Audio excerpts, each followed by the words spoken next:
بچوں اور بڑوں، دنیا میں سب سے قیمتی چیز دولت نہیں بلکہ امانت اور سچائی ہے۔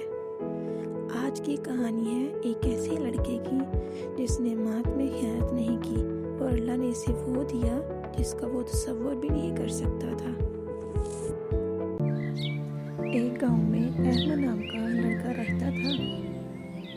احمد بہت غریب تھا۔ اس کے والد کھیتوں میں مزدوری کرتے تھے۔ احمد روزانہ اسکول کے بعد اپنے والد کے ساتھ کام میں ہاتھ بٹاتا، حالانکہ وہ خود بھی تھکا ہوتا تھا اور کبھی شکایت نہ کرتا۔ احمد جب کھیت سے واپس آ رہا تھا کہ راستے میں بھرا ہوا تھیلا ملا۔ اس نے کھول کر دیکھا تو اس میں سونے کے سکے اور پیسے تھے۔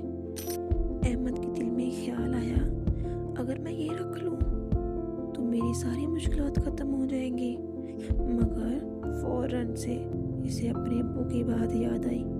بیٹا، جو چیز تمہاری نہ ہو اس پر ہاتھ ڈالنا گناہ ہے۔ احمد نے تھیلا مضبوطی سے پکڑا اور کہا، یا اللہ، مجھے غلط راستے سے بچا لینا۔ وہ سیدھا گھر آیا اور سارا واقعہ اپنے والدین کو بتایا۔ والد نے آنکھوں میں آنسو لیے کہا، بیٹا، یہی اصل کامیابی ہے، ہم یہ امانت ضرور واپس کریں گے۔ اگلے دن احمد اور اس کے والد پورے گاؤں میں اعلان کرواتے رہے۔ کئی لوگ لالچ میں آئے اور جھوٹا دعویٰ کیا، مگر احمد نے ہوشیاری سے سوال پوچھے اور سب کے جھوٹ پکڑے گئے۔ آخرکار ایک بوڑھا تاجر آیا جس نے تھیلے کی ہر صحیح نشانی بتائی۔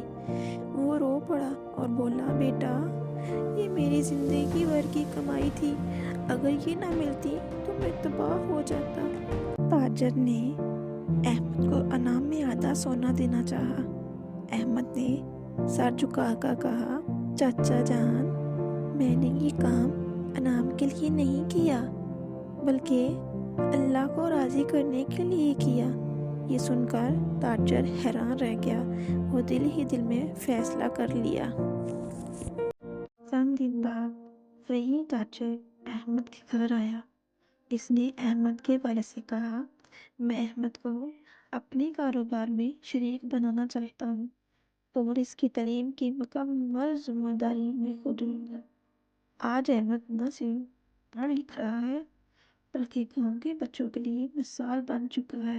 یاد رکھو، جو امانت کی حفاظت کرتا ہے اللہ اس کی حفاظت کرتا ہے، جو سچ بولتا ہے وہ کبھی نقصان میں نہیں رہتا۔